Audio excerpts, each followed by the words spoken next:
Good morning everyone and welcome to the Creative Life Studios. This is Carrie. I'm super excited this morning to show you a quick tutorial that goes along with my very first project for the Graphic 45 design team. As many of you know, I absolutely love steampunk spells, their line called Steampunk Spells, and so I decided that my very first project should of course feature steampunk spells. And so I decided to make this little house, and it says of course enter if you dare.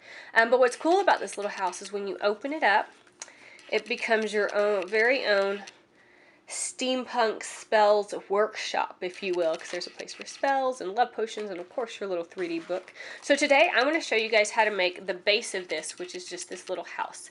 And it's actually just made simply out of a file folder.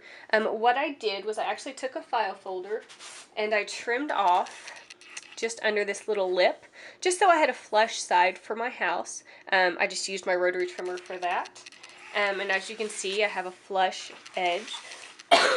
Pardon me. And then for time's sake, I went ahead and I drew a line down the very center of my file folder. Now your average file folder is about 11 3/4, so your center mark is at about 5 7/8. But it depends on, I guess, what size file folder you would use. I guess you could use a legal size. I haven't played with that. So what we're going to do is we're going to bend this back just to make it a little easier to bend. And then what you're going to do is you're going to do what's very similar to like an origami kind of fold. You're going to take your crease, and hopefully I can get this where you can see it, and it really helps if you hold your finger right here at your center point where your crease meets your center line.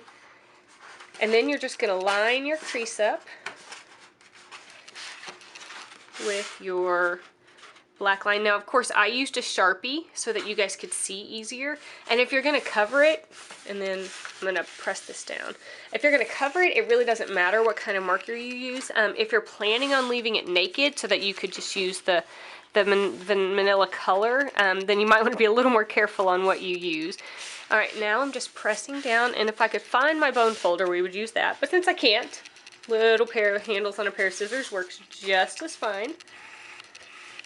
Like that, and you'll see you'll end up with that. Now you're going to do the exact same thing on the other side. Sometimes it gets a little wonky to see, so hopefully I can do it where you can see it. Just line it up with your center point, your center line, and then again, here's my back. I'm just going to take it and press it down, and then sometimes it's a little easier to take and fold both sides in so that you can press this down the way it needs to be to make the basic structure of your little house. Perfect. Now you're going to end up with something that looks like this when you're at this point. Now there's a couple of options.